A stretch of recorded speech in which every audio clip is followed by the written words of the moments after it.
Okay, well, we're getting started. So welcome everybody to the session on threat hunting. Has everybody heard the story about Dick Cheney's pacemaker? So after Dick Cheney left the vice presidency, he had had a history of heart trouble, and so they put in a pacemaker. And I was reading through the article, they were talking about all the heart troubles he'd had and the pacemaker they put in, and they said, oh yeah, and by the way, the Secret Service told us we had to turn off the Wi-Fi. And we're like, wait a minute, you have Wi-Fi and a pacemaker now? My grandmother had a pacemaker in the 70s. And if you go think about the stupidity of whether putting a Wi-Fi chip into a pacemaker for downloads or updates or those kinds of things, the reality is the fact that they had him turn it off, but everybody else is running around with pacemakers that have Wi-Fi turned on should give us a moment of pause. So I began looking into this, and actually almost every device that's out there now is beginning to have Wi-Fi put in. And the reason why is they want to do over-the-air updates. They want to be able to upload logs. So I actually have a colleague that I work with that is a diabetic, and he's got an insulin pump. And so he has a sensor on his arm that's connected with Bluetooth to the pump, and then he's got Wi-Fi in the pump that will allow them to do the over-the-air updates, or they'll let them update the parameters of however much they're putting in there. And I asked him, I said, do you realize you have a Wi-Fi in there? He goes, yeah. You realize how insecure that is? Yeah. And the reality is that every device that we're getting out there, which is a medical device, is now becoming an IoT device that's now connected to the world over something that actually isn't very secure. So one of the problems we find in the medical industry is that they're putting these things in the devices that people don't understand and don't understand the implications, and they're not doing what we're going to do today, which is to go through a threat hunting exercise. So how many people have done threat hunting?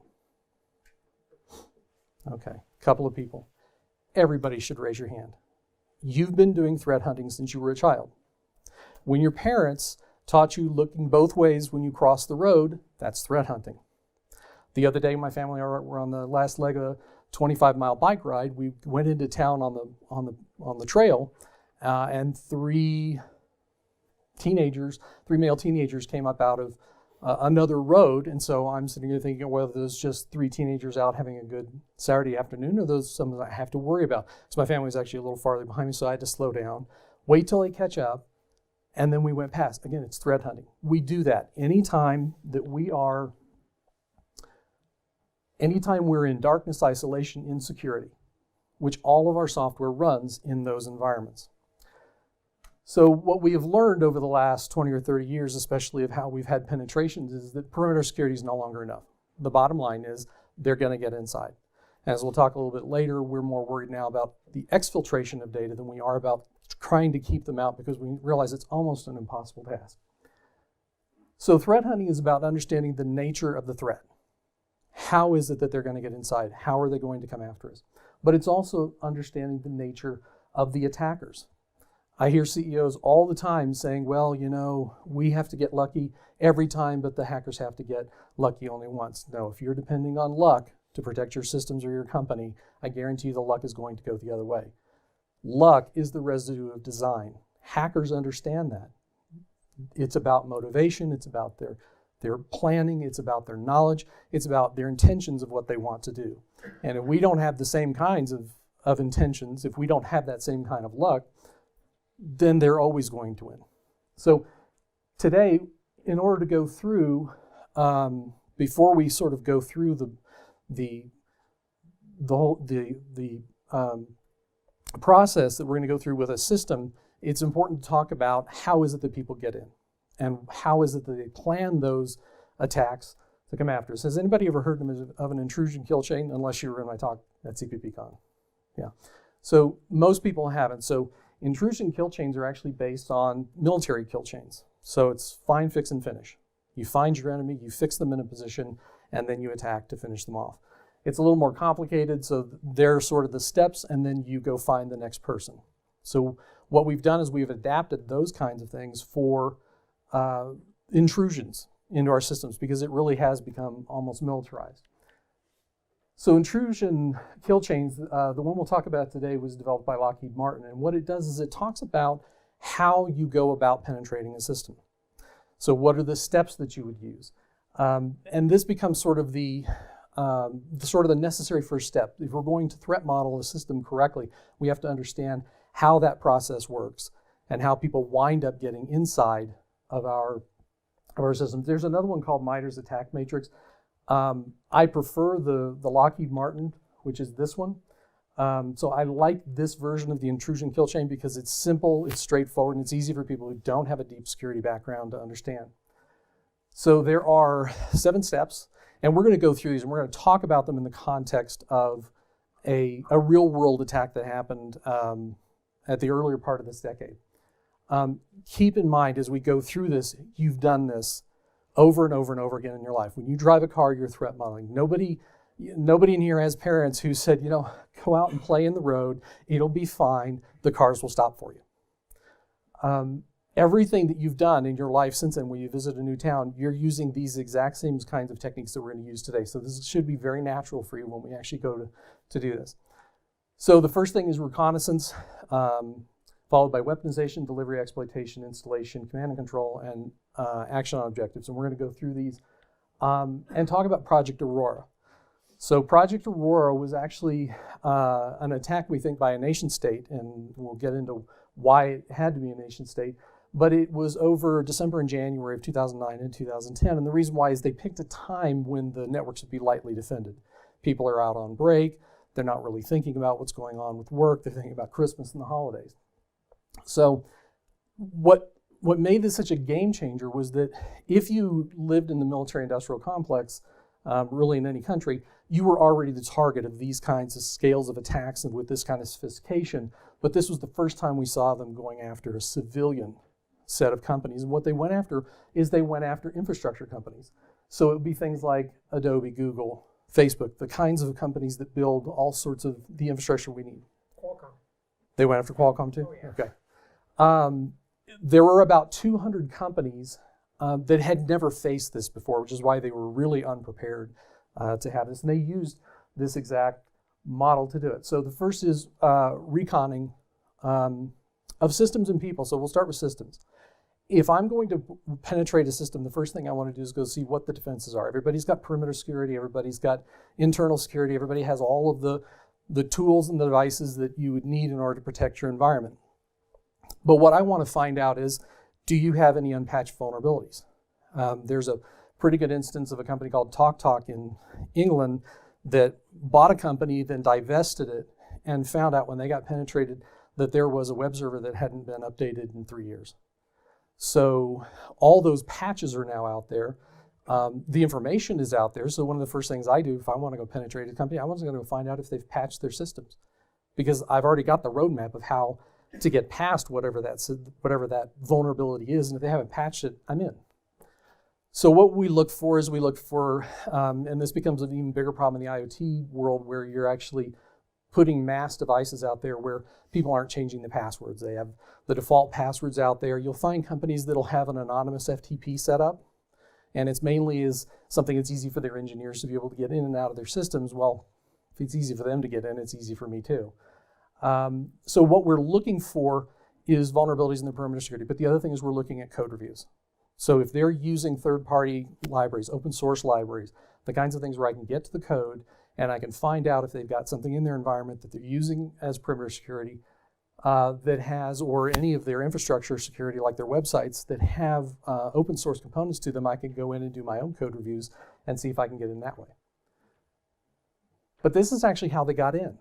How many people have a LinkedIn account? Yeah, almost everybody. Twitter, all sorts of social media. So what we do when we want to run a phishing exploit is we will first go and look at the company. I want to know who the players are. We'll focus on IT. I want to know who is in IT, who's in security. I want to know what their names are. I want to know what their job descriptions are, because then I can begin putting them into groups, which units they work with.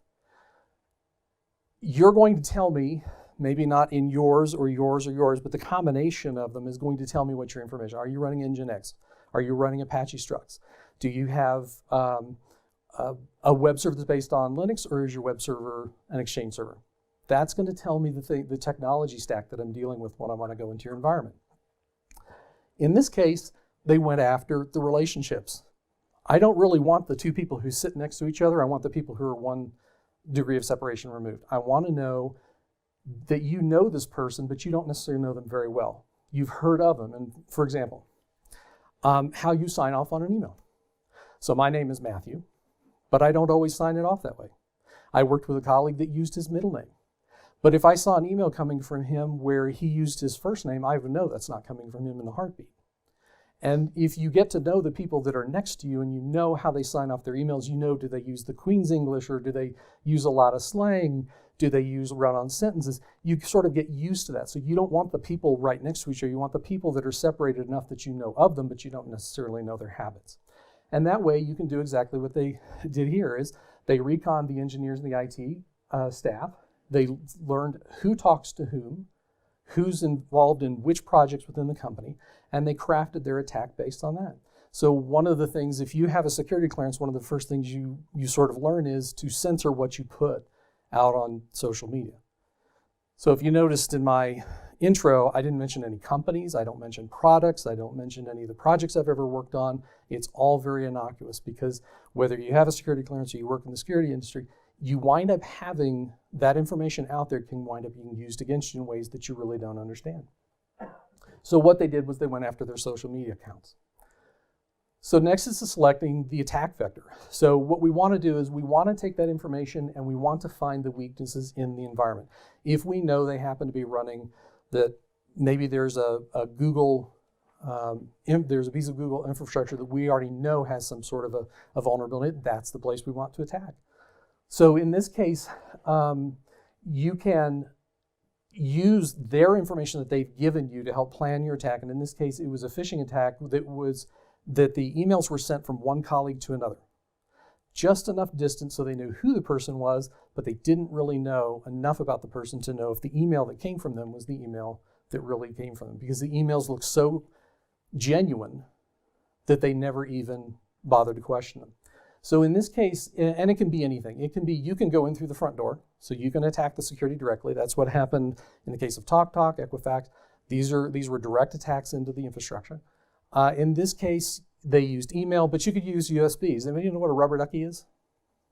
Yeah, one person. So a rubber ducky is actually it's a penetration testing device, and what it does is when you plug it in, it acts like a keyboard.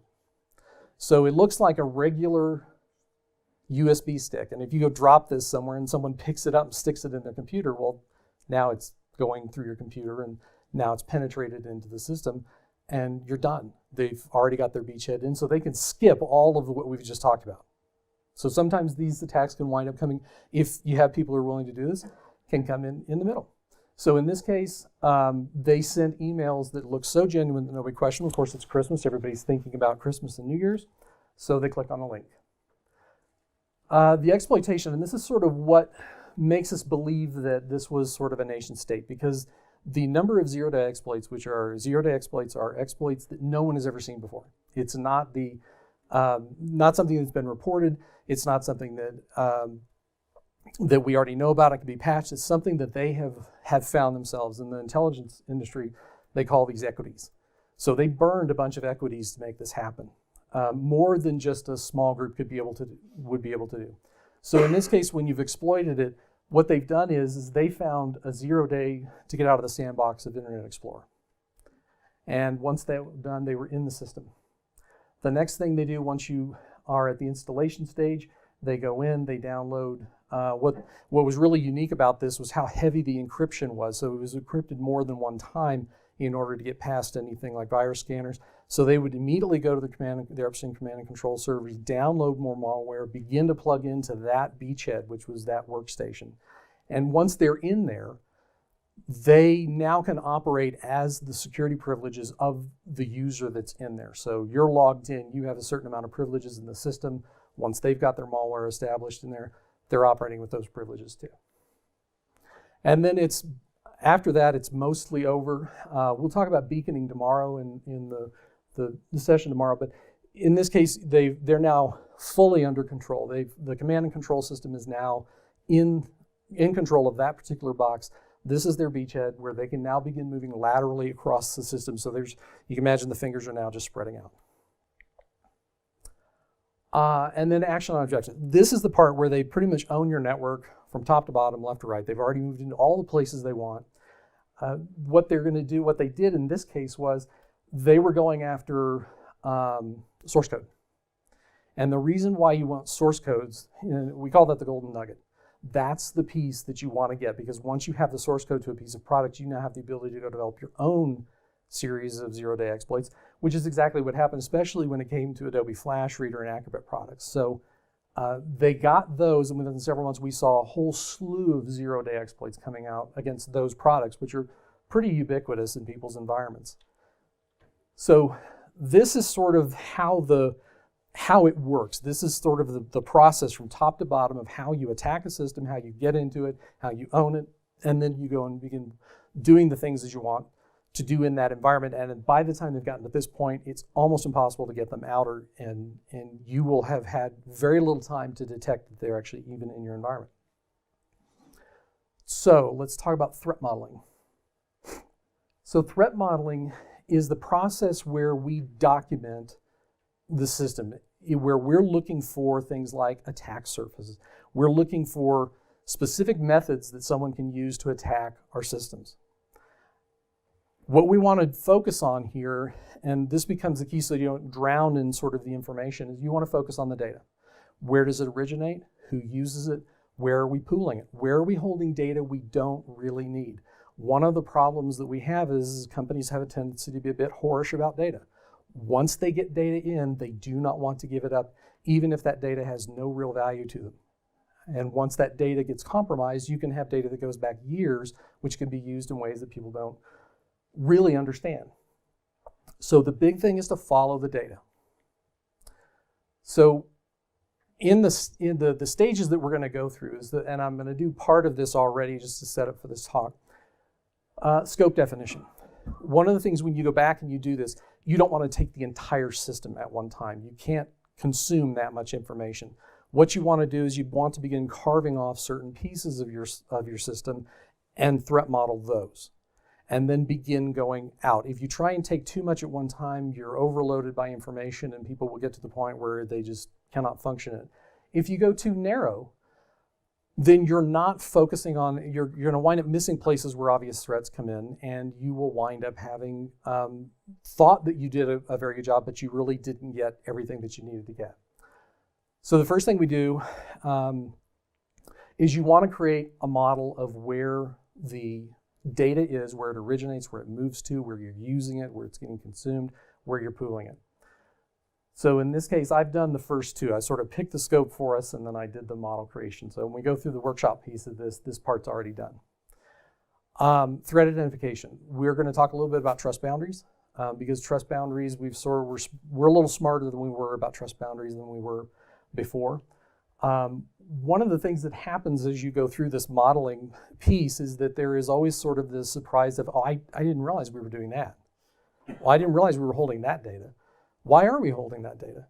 And that's actually a good thing to hear, is that and this is why when you do this in your companies, you want the entire team involved. This is not just leads and architects.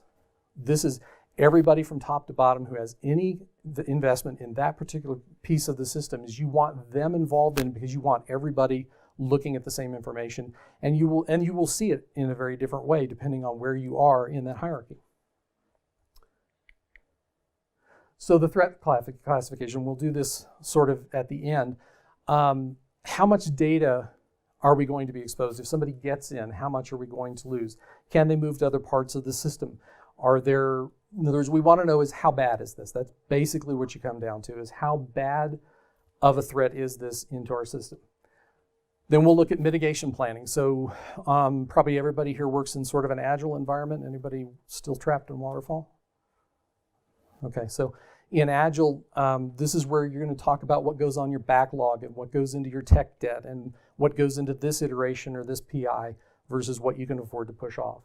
And then validation. You have to have some way, in the same way that we have unit tests, where I have my unit tests and then I go in and I make a change. I want to run those unit tests again to see that if I've broken them. Well, we have a validation stage that goes after this, which you have to go through to make sure, did you make the problem better?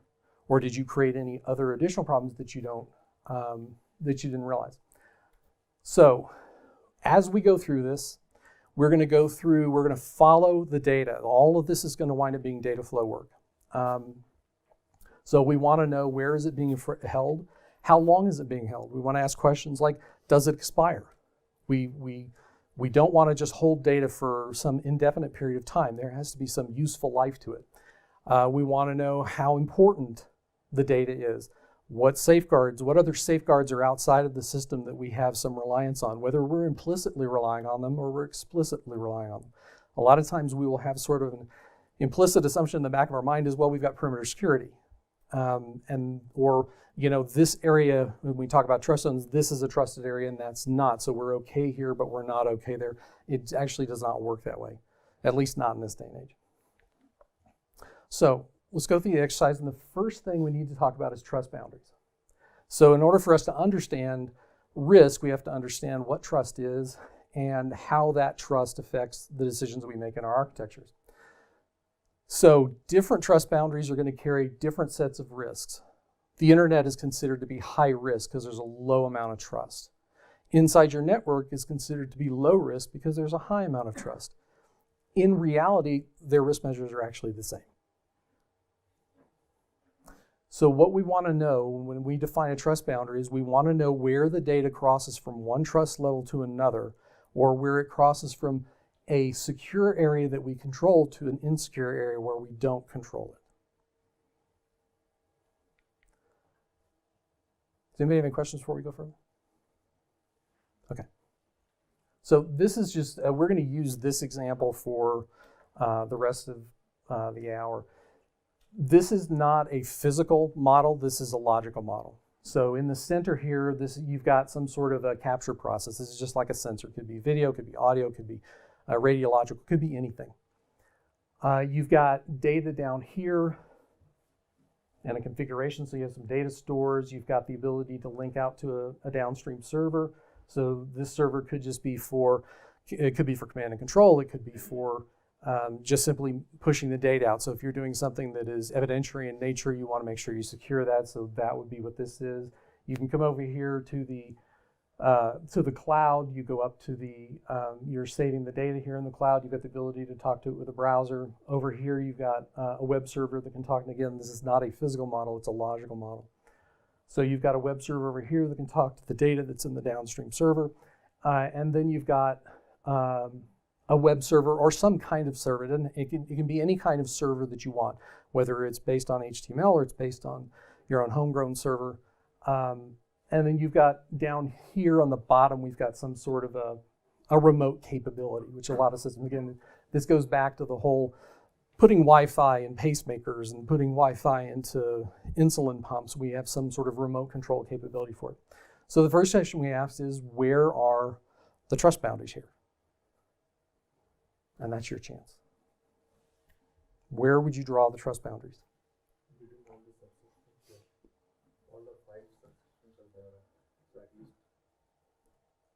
So we have some places here where we cross, like on the internet. So that'd be here and here. Maybe we've got some, where we're connecting into some internal server. We've got the same thing here. So that's sort of the traditional view of trust boundaries. Anytime we go across the wire, we're crossing a trust boundary. We own what's on one side, somebody else owns what's on the other.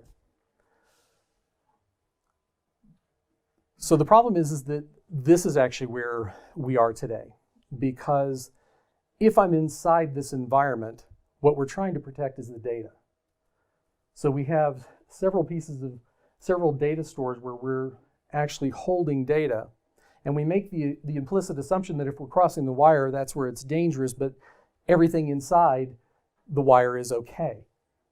But the problem is it's not, because once I've penetrated into here, now I can go after the data store. So we no longer have a trusted environment for that data to rest in. Either on the cloud, where you have multi-hosting cloud, where you now have one cloud environment that holds the data for multiple people or multiple companies, but you also have data that sits on whatever the device is, but you've got also data that sits out here on the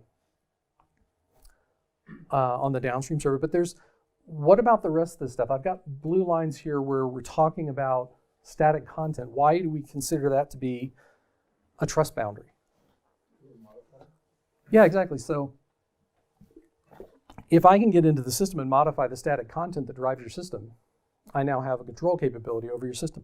So we have to think about not just this data, which is the data we traditionally think about, but you have to think about this data, which is the data that is being used. Yeah. Wouldn't that apply to configuration as well? Yes, I didn't want to mark this up with blue lines everywhere because it sort of loses. I wanted to talk about specific things, but you're absolutely right. It does include the configuration, because if I can get in and alter your configuration, now I've got the ability to alter the way your system operates. So yeah, absolutely right. Good job. So when we go through this exercise, there are no safe spaces. I know we'd like to live in a world where there are safe spaces, but there really aren't. So we're going to use the stride model, and this was developed by somebody at Microsoft quite a ways ago, and I like this one too, simply because it's sort of easy to understand and conceptualize if you haven't done this before. So we're going to look at spoofing. So spoofing is where I'm masquerading as another user. Where can I get into your system with a set of credentials, for example, an anonymous access port, or you left the default password? Can I do something in the context of somebody else? Where do I need to think about those areas in my code? Tampering. This is just straight up sabotage. I want to make it stop working, or I want to make it work incorrectly. One of the worst things you can do is you give it false errors, false warnings. Then people will begin to ignore those warnings and ignore the real data that's coming through.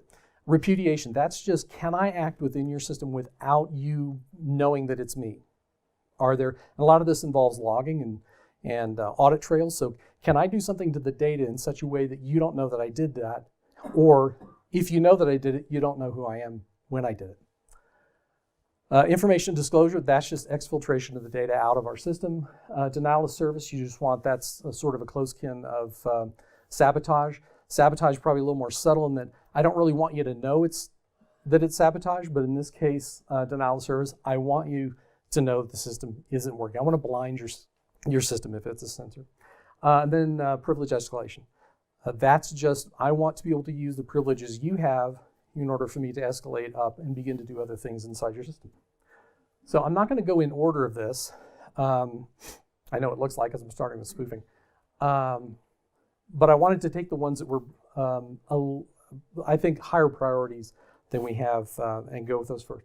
So where would I want to spoof your system? Where could I spoof your system? And if we need to go through this diagram, again, tell me, and because it's important that you understand the way this works, because it'll be much easier for you to understand where these vulnerabilities, and more importantly, where the attack surfaces are. So let's start with, where are the attack surfaces if I want to spoof your system? No safe spaces anymore, it's all the same.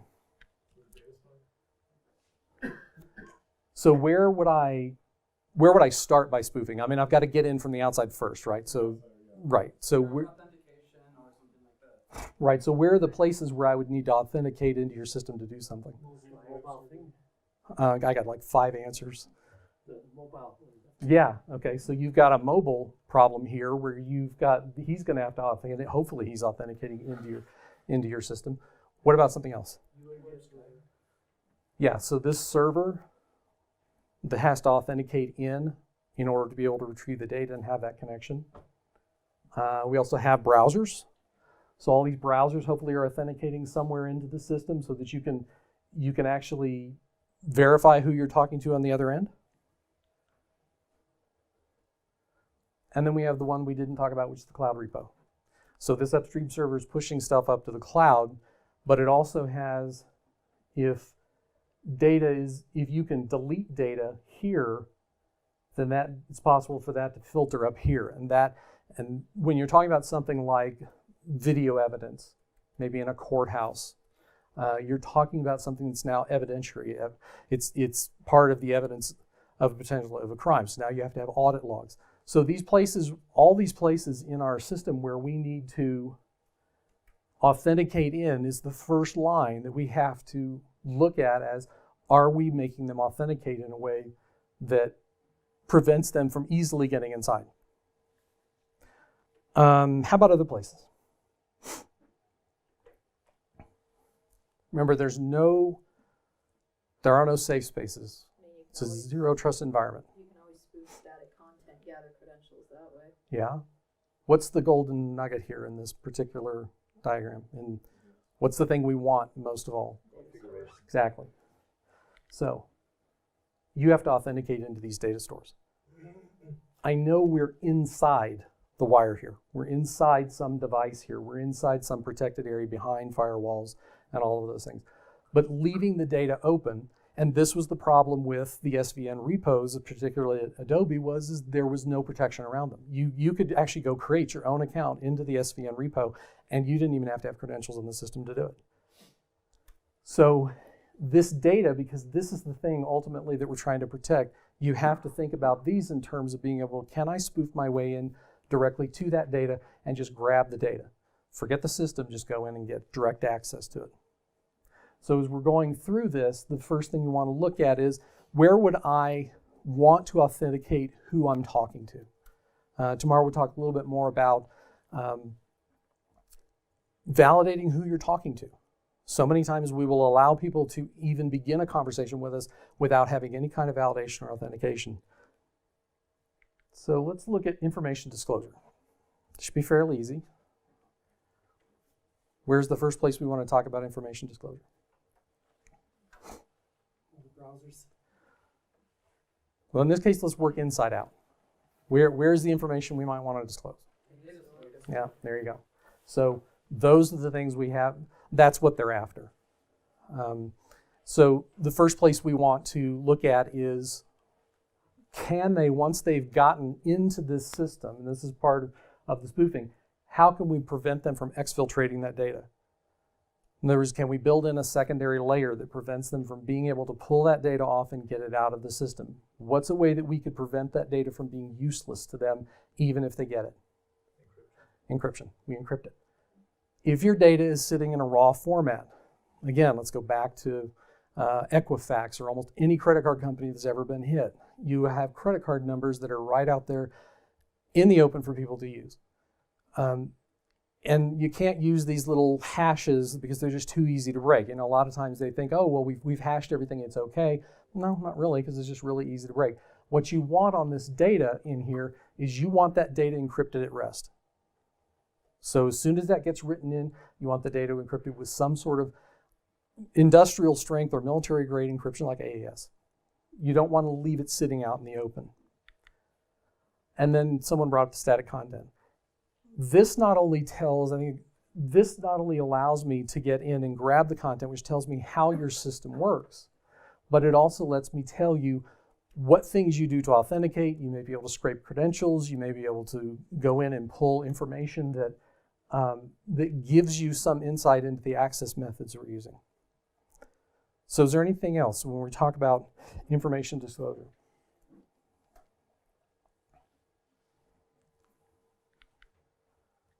What about the web servers or our servers of some kind? So we call these web servers, they could be anything. That's going to be an upload download server. That's going to be whatever server we've created.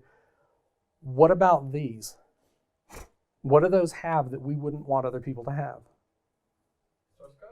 Yeah, it's going to be things like source code. So how this server works. Because then I can write my own server, except it works slightly differently than yours. And if I know how to spoof into your system and connect it up, now I've got a server that this client may be willing to talk to. But see, if I don't know things like what's the meta language that you're using to be able to talk between those two servers, if I get the source code, I know that now. So I can stand up my own server, which can now be put in place of this and just simply talking to it from a different place.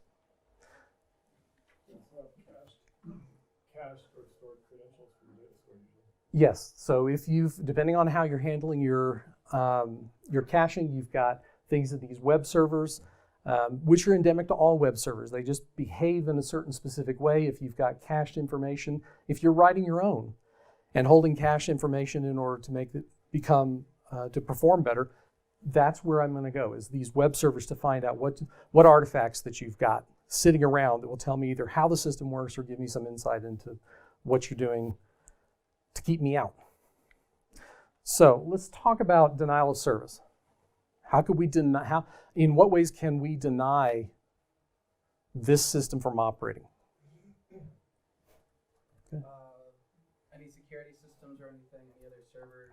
communication in and out of that server other than your own? Okay, so the response was any kind of security that we have sitting around this, any kind of communication that's going in and out of the box, if we can block that with a traditional DDoS attack. Anything that would allow us to prevent, for specifically here, because if this is our command and control, we want to prevent this link from happening up. So if this is an early warning, some kind of early warning system, this is where it's going to show up on the downstream server at some sort of a knock,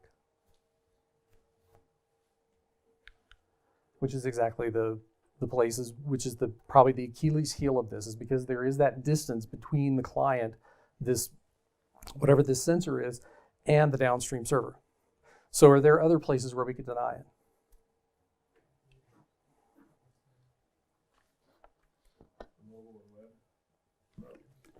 Yeah, can we turn it off? Can I get into the mobile system? Because this is the command. This gives me the ability to, this is the process control. So this is the process controls for the sensor, which means if I can get in here and just turn it off, then it's off.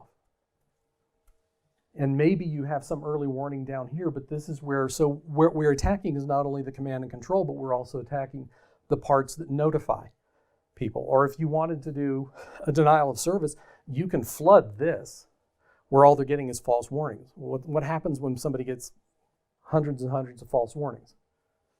Well, they just start ignoring them. And then the real warning comes through and it's lost in the noise. But what else can we do? Malformed requests. Sure, malformed requests, we flood that with it. There's one other place where we could, let's say this is a video sensor.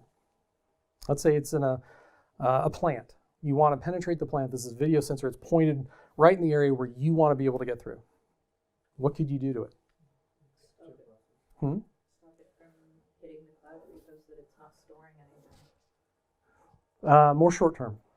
I just need it down for 30 seconds while I walk through its field of view. Is that video sensor? It could be, yeah.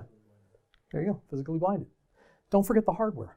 So tomorrow, we're going to talk about a company called DigiNotor that was a software company that had, or actually it was a CA that had a hardware problem. It's blinded. If this is a video sensor, just poke a laser in its eye. No one will see anything. So you've destroyed the evidence because the evidence was never collected. Any kind of sensor though, or any kind of piece of hardware can be defeated from the outside. So when you're thinking about software systems, don't just stop by thinking, when you're threat modeling it, don't think about just the software system. What would you do from a software perspective if it's blinded? How would you detect it?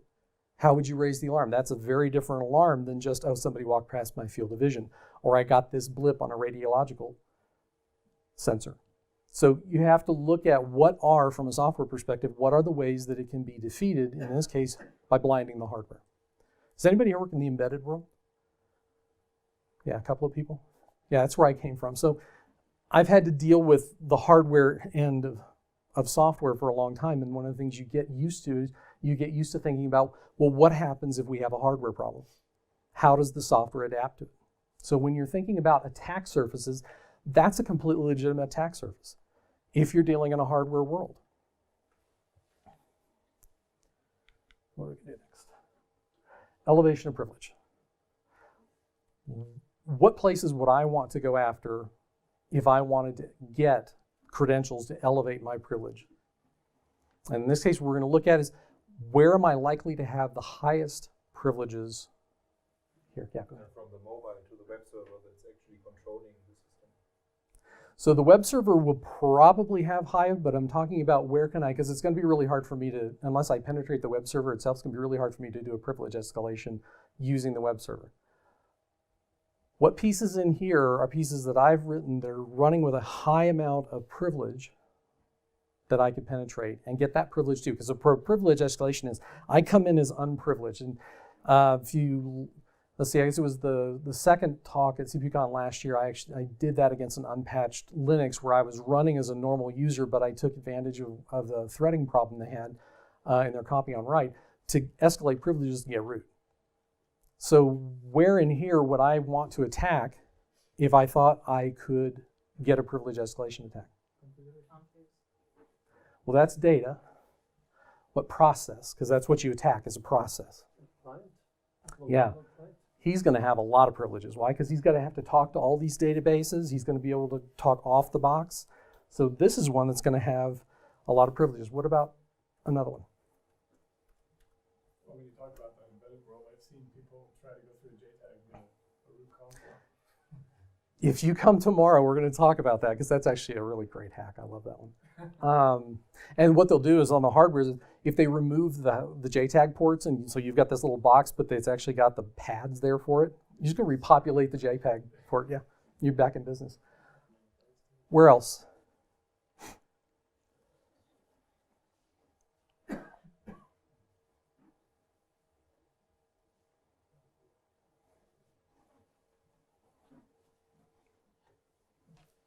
There's one other process in there that is guaranteed to have the keys to the kingdom, especially if this is hardware.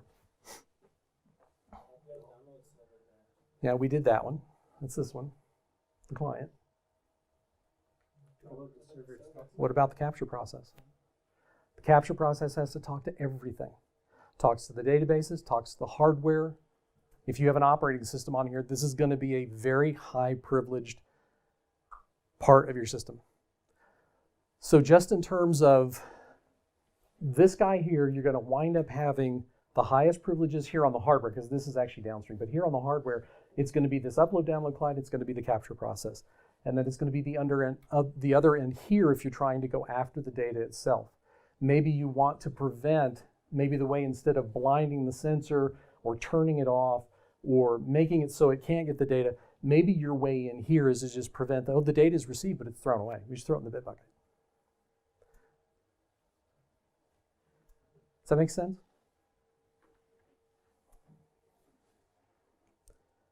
So really the biggest piece you want to focus on is this piece here, because this will have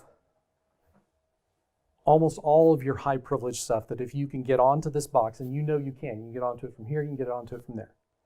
If you can work your way onto that box, now you control the very thing that captures the data to begin with. So what does that give you?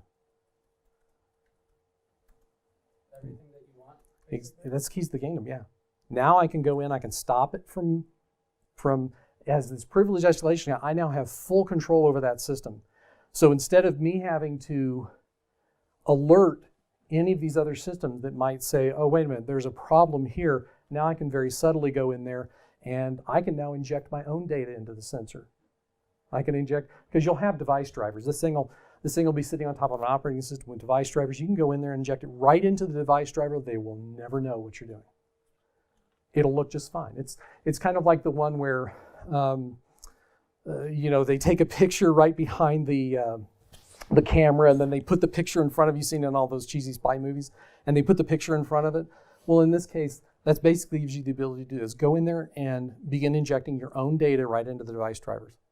And they have no ability to even know the difference until it's all over. And if you're stealthy enough, you can do that for a long time, and they won't have the ability to know. Let's see, repudiation. So repudiation, it's always a hard one.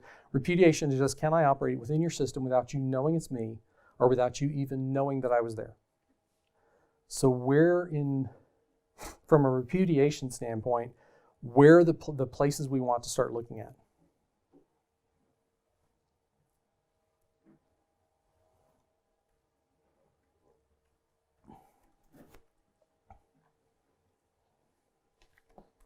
We assume that they are already in that box, right? So then all those UIDL clients, etc., should be looking at those places. Which places? In that box, the top box.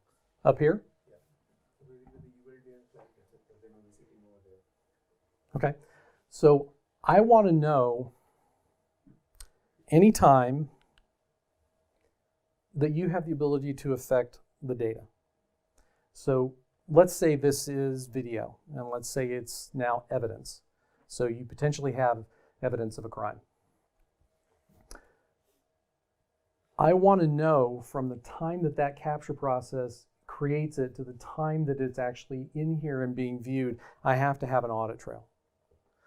Because if it's evidence, you need to know, was that evidence tampered with? Was that evidence, was it incorrect? So in this case, the first place I want to look at is I want to look at this transfer here.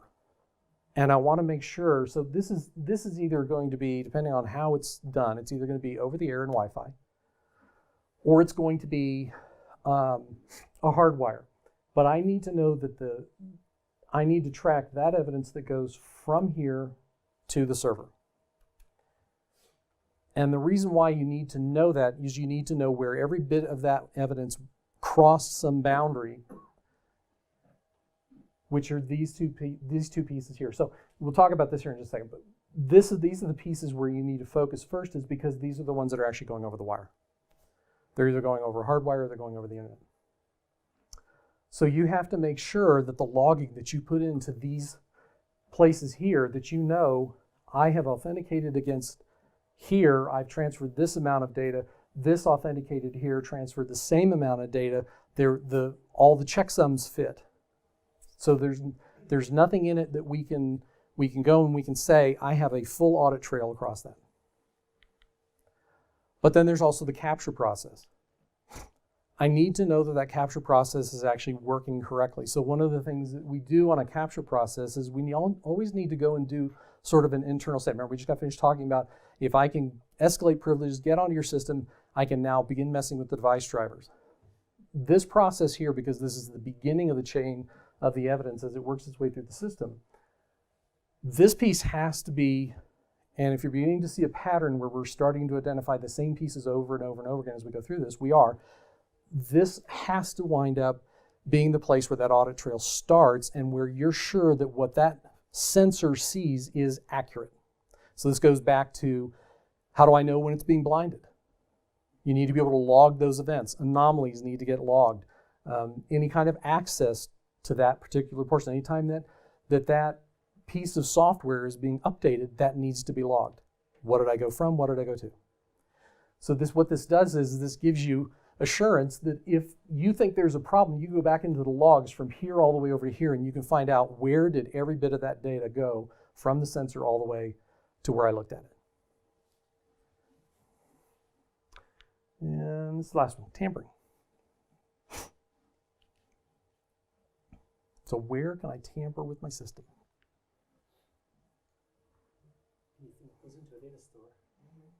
Yeah. So we've got, but it's when we talk about an attack surface, is where do I attack? So we know we know that's where the data lands.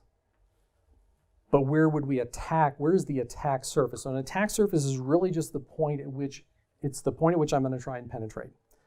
Yeah. So basically, where you're capturing, maybe where data is stored, not where data is stored, but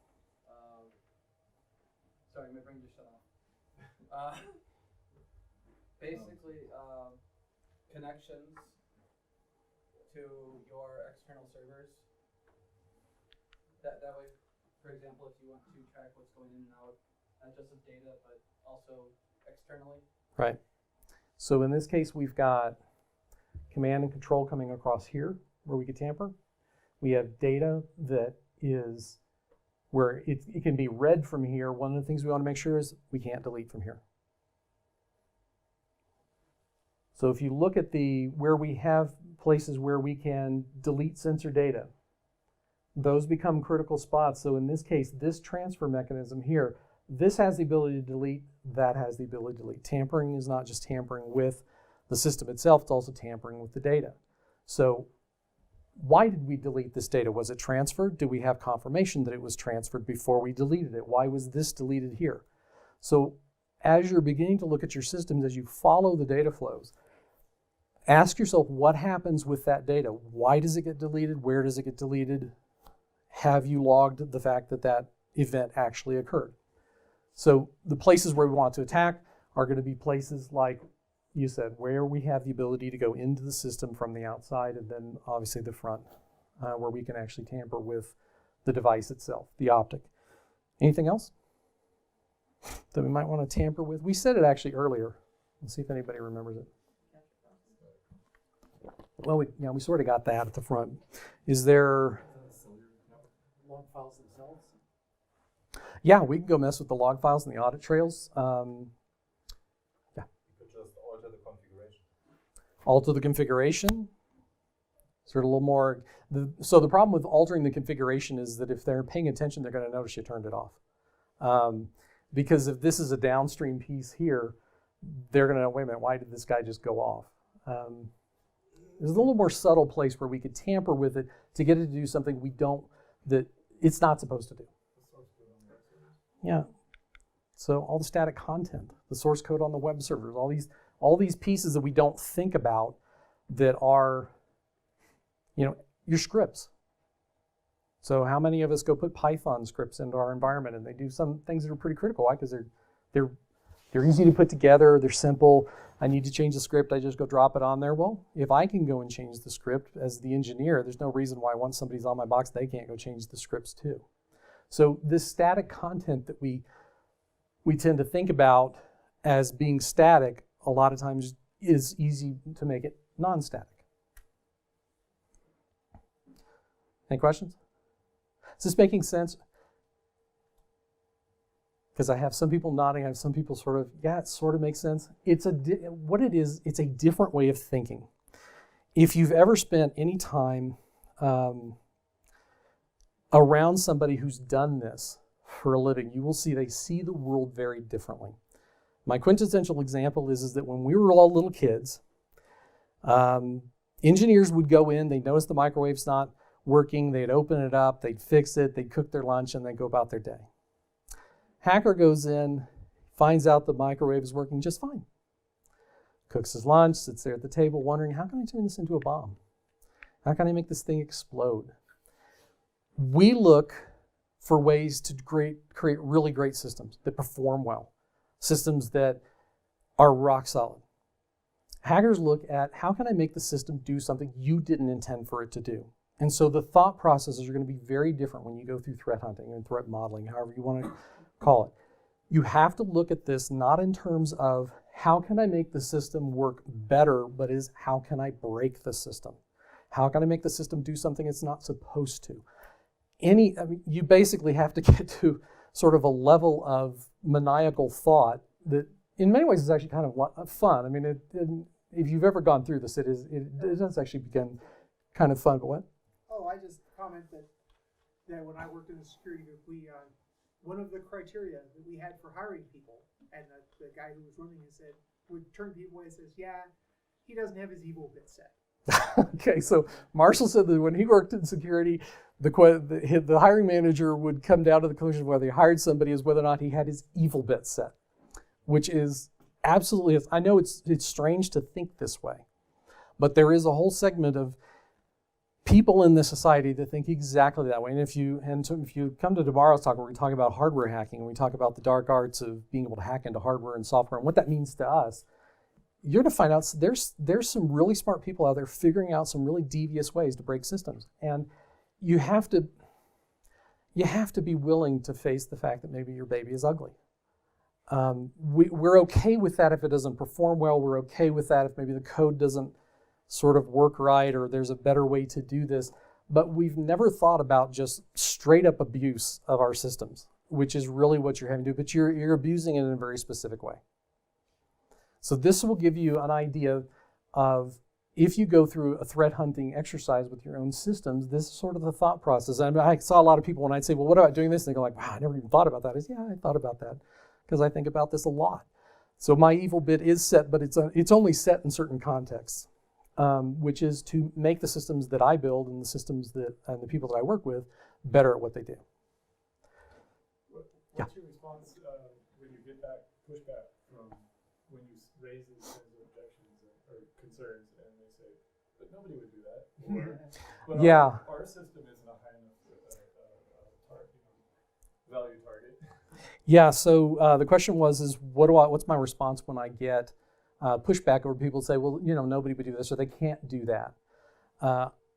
I have an entire laundry list of hacks out there where people have pulled some they're just magnificent hacks. I mean, I can appreciate, yes, it's totally destructive, but I can sort of appreciate the thought that went into this. It's sort of the maniacal impulses they had that allowed them to get into it. And that's what I began talking to them about is, okay, let's look at something that you think, like, for example, Aurora. That's why I started with this. Because most people would think, how could you go after 200 companies at one time? And there was a line on the slide that said attribution is somewhat difficult. I mean, it is difficult. And the problem is, in this case, we think it was the PRC that launched Aurora. But maybe it was North Korea, making it look like the PRC did it to take the heat off themselves. That would not be atypical for North Korea. Maybe it was the NSA. Making it look like North Korea was making it look like China did it. I mean, you laugh and people will say, come on, that's crazy. But these things happen all the time. I mean, you will dig, if you dig deeply enough, you'll find out is some people have been seeding their malware with indicators to point off to somebody else. So the reason why people have a hard time understanding is the reason why they will look at it and say, oh, come on, that can't happen, or who would do that, is we'll think of the evilest kid you knew in junior high and go give him an advanced knowledge of hacking, and that's the person. I mean, these are people who really genuinely groove on defeating the systems we put together. For them, it's a sport. They are totally dedicated to getting inside. It's a challenge for them. And then they'll take that data or whatever they've gotten from you, like the source code, and they're going to go use it in some malicious way. So we turn around almost weekly and we hear about, you know, this penetration and that penetration, these guys got owned and these guys, and if you go, there's a website called Have I Been Pound?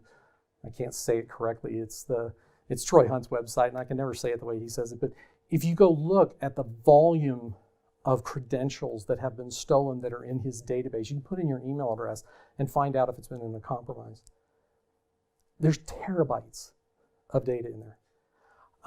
And he's getting all of this off the dark web, or people are sending it to him from this breach or that breach. I mean, it's a horrific level of data. And some of these, and for a lot of these people that go into this, I mean, this really is an art form for them. That's why I sort of call it the dark art. I mean, it really is, as we think of what we do as sort of artistry, they think of it that way too. So I have this list that I walk through in presentations like this where we go through things like Aurora, and tomorrow will be even better. There's tons of them tomorrow. To make exactly the point, it goes on every day. Yeah. Like, does it really exist like that you can, that there's a website you can enter credentials that tell you if they're stolen? Yeah, go out. I thought it's always a scam because I thought like, I see that like enter your credit card here. No, it's not. No, I know Troy Hunt. In fact, I was on an interview, John Cal interviewed he and I and Ava last year.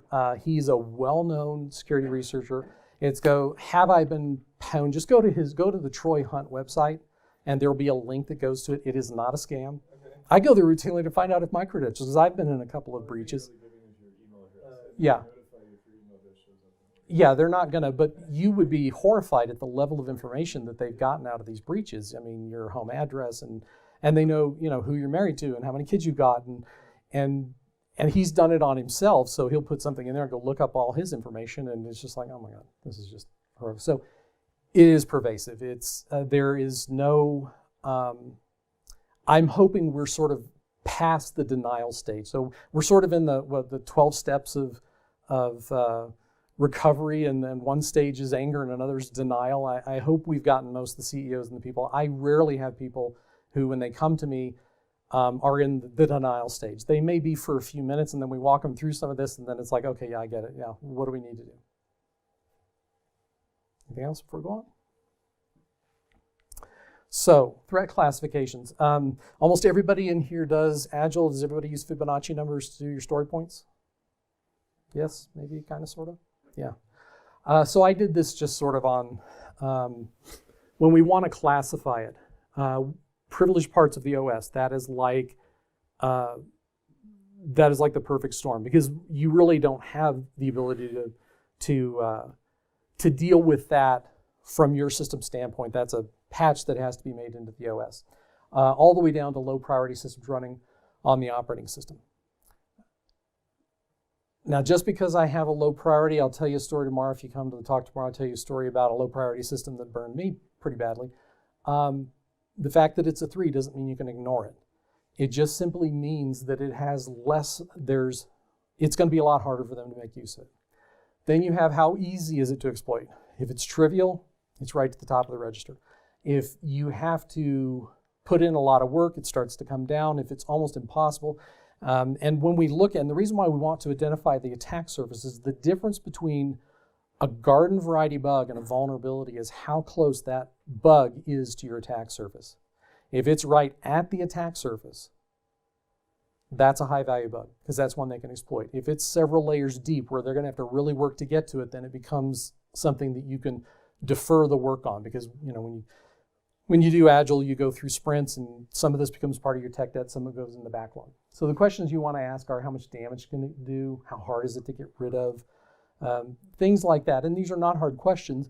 It's really about what you find as far as your system. So how does this fit? So in Waterfall, it actually fits pretty easily because when you do this, you're going to get in a room, depending on how big a chunk you've carved off, you're going to be in a room for a couple of days to a week. If you get past a week, you probably are not going to really be able to focus. You're going to be missing things because everybody just, nobody wants to be trapped in a room. So you don't want to stretch it to a week. You want to do a couple of days at a time. So it fits pretty easily into a waterfall because you do this mainly in the design stage when you're doing it because this is inherently an architecture piece that it's documenting your architecture and it's documenting how your architecture fits together and where all those attack surfaces are, what the attack vectors are. Agile, it's a little more complicated. So Agile prefers working software over documentation. This is documentation. There's no working software here.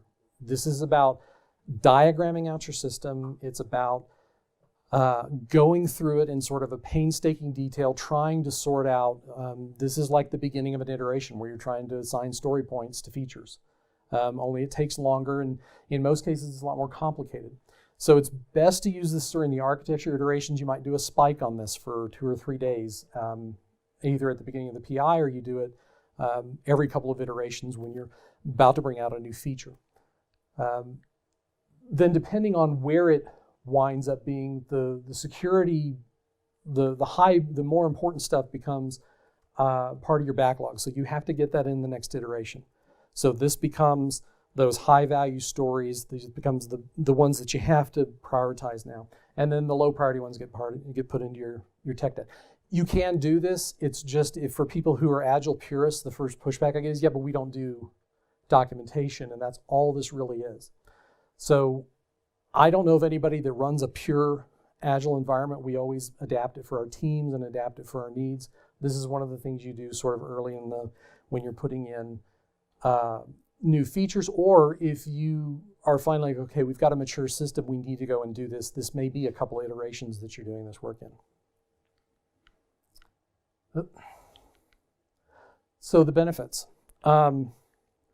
This is the beginning of everything. Whatever testing you do after that, this is sort of the beginning. This will point you in the direction of the places where you need to focus that testing because we can't do 100% test coverage against the entire thing. We have to begin prioritizing things. You'd be there all day if that's what you're doing. In this case, one of the things that it shows you is where we get emergent behavior because complexity is what breeds emergent behavior. And if you are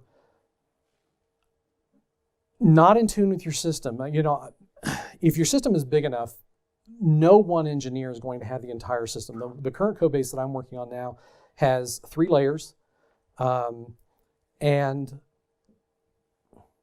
5 to 10 million lines of code. I mean, it is a massive product. I can't consume the entire product. But when you begin to pull off these chunks, what you'll get is this engineer will know the most about it so they can lead this group in going through this. But what you want to do is you want to understand that system at a very deep level because the system is going to do things you're not going to expect. It goes back to why are we holding this data? I thought we got rid of that. Oh, I didn't know how this worked. Bless you. And so we have these kinds of, this is what exposes that because this is like a deep architectural review with security in mind. That also, by getting everybody in the room, everybody now understands how the system works. I mean, sometimes when systems are changing a lot, you can sort of lose focus because I'm working on this piece, but these pieces I worked on before have now changed. Well, this gives you the ability to find those changes, not just for one person like an architect or a lead, but for the entire team. You can come sit down. Okay. So It also forces you to think about your design from a security context. Again, it's a mind process. It's a mind shift in thinking, how evil can I be with this system? I spent all this trying to build this so that it's got great performance, so that it works very well, it's rock solid. This is the time when I want to look at this is, how can I abuse it? How can I get it to do things it's not supposed to? You also find design flaws early.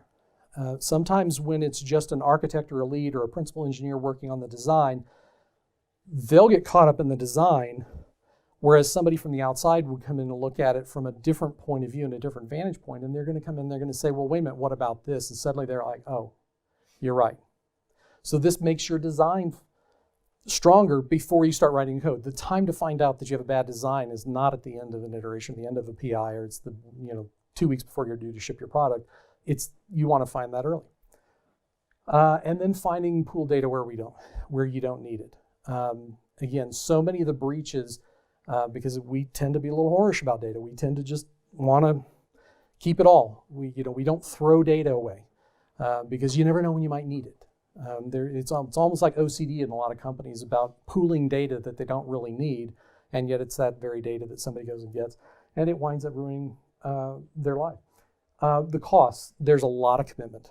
It takes time to do this. You usually have to get someone to come in to walk the team through this a couple of times, and then they begin to sort of get the groove. They know what to look for, and they begin working on it. It does require a significant amount of security knowledge. How many people feel like we've been in here for an hour, how many people feel like today they're evil enough to be able to go in and tear a system apart like that? Yeah, like one person, a couple, yeah. I think you were that way last year, so yeah, you're good. So it's one of those things that it requires you to either be the kind of person who would go and hack in the system, which is not necessarily a good thing to hire people like that, or somebody who understands them and thinks like them, but we call them white hat testers or white hat security professionals, people who sort of already understand that, they've got the mindset, you sort of know how things smell, and you can follow that smell to find out where the places are that system can be broken into. You have to work to get this into an Agile framework, and don't flame me that I hate Agile. I've worked in Agile for the last 15 years. In fact, even when I was working in Waterfall, I would iterate things. Nothing made me crazier than have this long dev cycle, and then QA gets creamed 2 weeks before we're supposed to release because they've got to get 6 months worth of testing done in 2 weeks. Yeah. Sorry, one more to finish that thought. Another cost that I find often slows down or reduces my ability to implement a lot of security things. I'm kind of responsible for security in our product. Is that trade-off between usability, ease of use, and security. And going all the way to, if the user forgets their password, they lose all the data. Period. Sorry. Right. To, well, we need a way to recover from that. Well, okay, but if you do that, you're going to yourself. So to me, that's one of the bigger hazards, bigger costs. Okay. And the hazard being that business trade-off of, that. How does that affect the user? So the comment was that one of the costs is what is the trade-off between security and usability. It all depends what your pain's worth. You're right, it is. I hate it. Okay, so every 90 days they change the password. They force everybody to go through a password change. Absolutely waste of time. It doesn't solve anything. So you have to make smart decisions. Being able to access data with no authentication is a horrible idea. Anonymous FTP is a horrible idea. There's all sorts of things we've used for years that we found out was really just a horrible idea. So you're right, there is a cost that is sort of I think we've gotten everybody to the point where they understand they have to log in, they have to have credentials, they have to be authenticated. And that's a judgment call as to how much pain you're worth. One of the problems that I do still find is that we do still have CEOs that sort of look at it that security is not a feature. I agree, it's not a feature.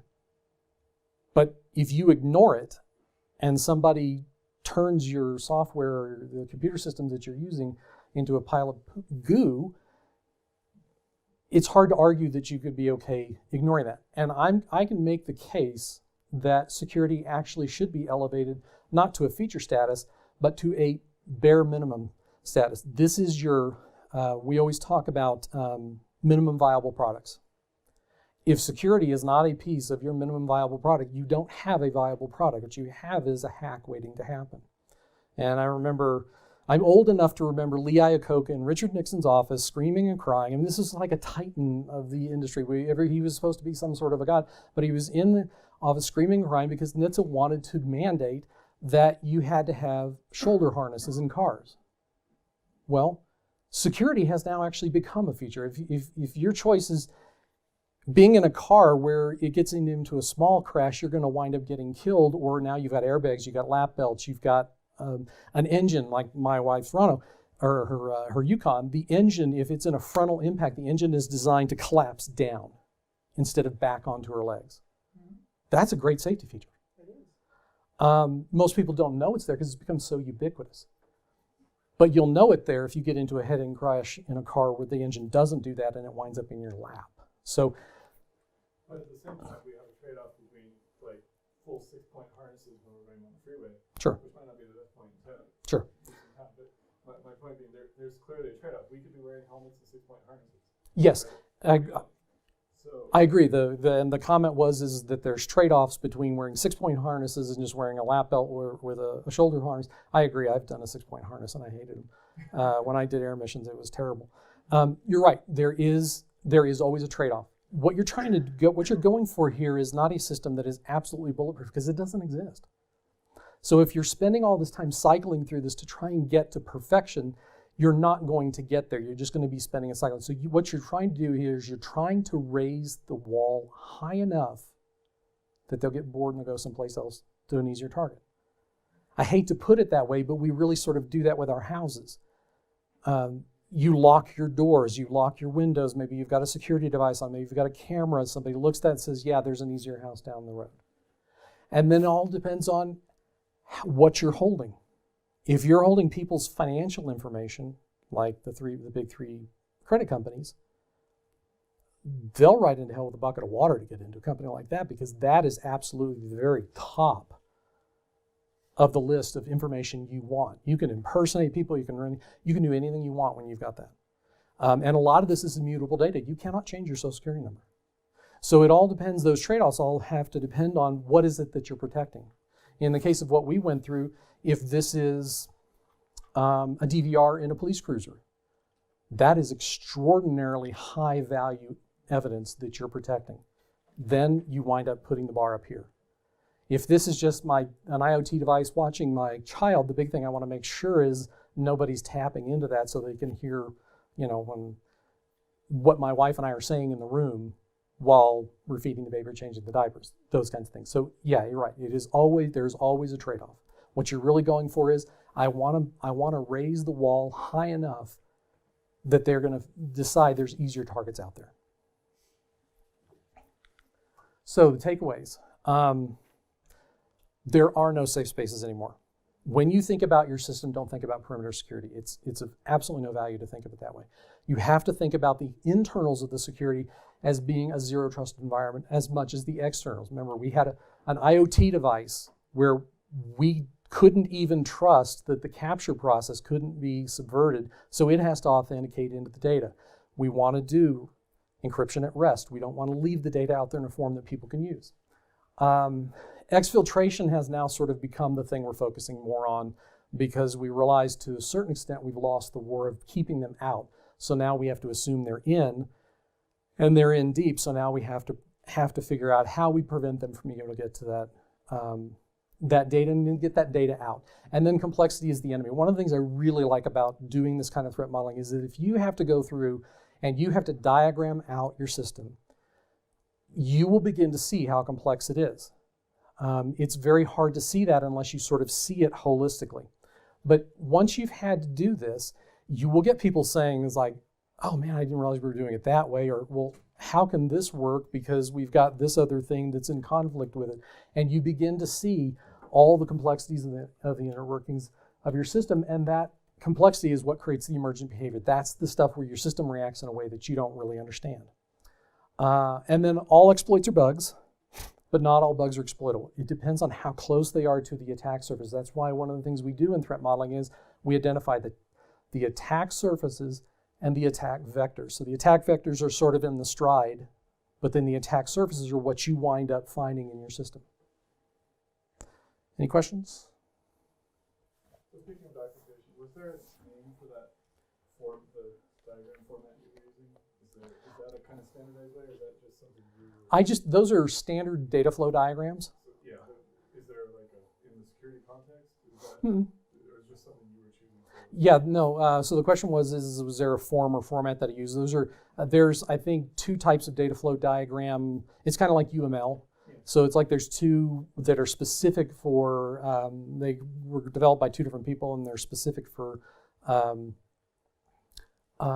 tracking data flow. And so that just becomes a data flow diagram.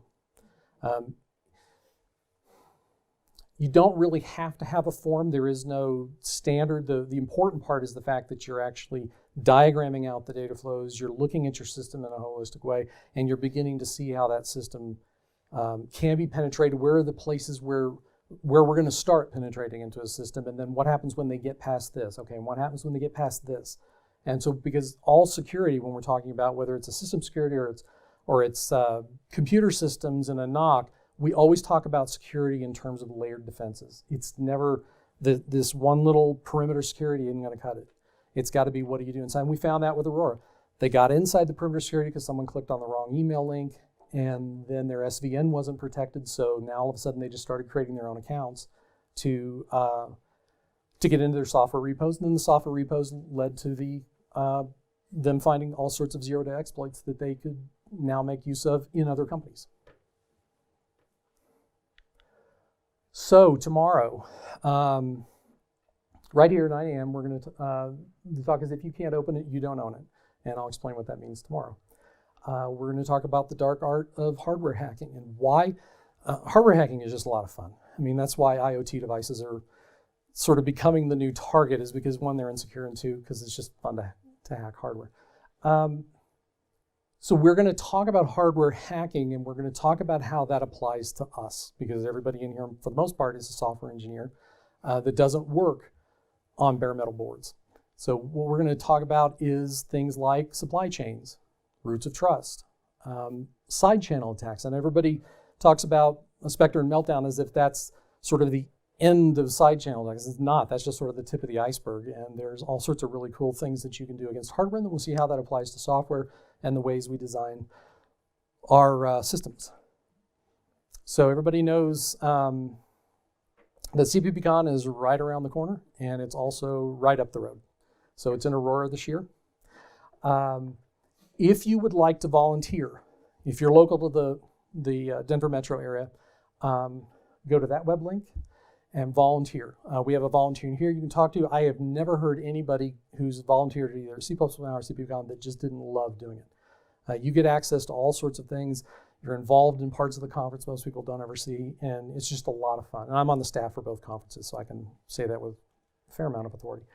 If you're outside of Denver, we have a grant program that will allow you to handle some of your travel costs, your hotel costs. So fill out the grant program form if you want to attend. Yeah. I just had someone ask me just the other day if the grant program was need-based or just everybody. I said it looks like it's need-based based on the website, but it wasn't clear. Okay, so the question is the grant program needs-based, or is it it's open to everybody? It is open to everybody. What we do is we go through and we look at how involved are you in the C++ community. So we do want to promote people that are actively involved rather than just sort of the mildly curious who want to go to the conference. So people who have, you write blogs, or you've got open source projects, or you're a student. We tend to get a lot of students because it's professionals like me can usually get their company to pay for it, but we have students who really do have a need. They can't come otherwise. So we do tend to, we will consider everybody, but we do tend to look at needs pretty clearly. And a lot it also involves in is what is your involvement with the community at large.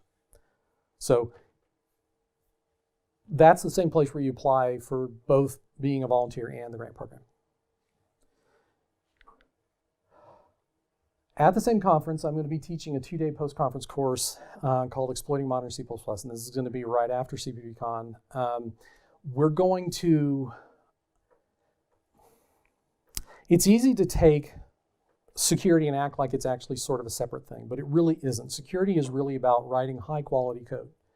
But a lot of times we know how to write code that performs well, we know how to write code that scales, but we don't really know the process that you go through to get really high quality code that is defect free, and what are the steps to do it. So a lot of things we're going to do in here is, how do you do a code review?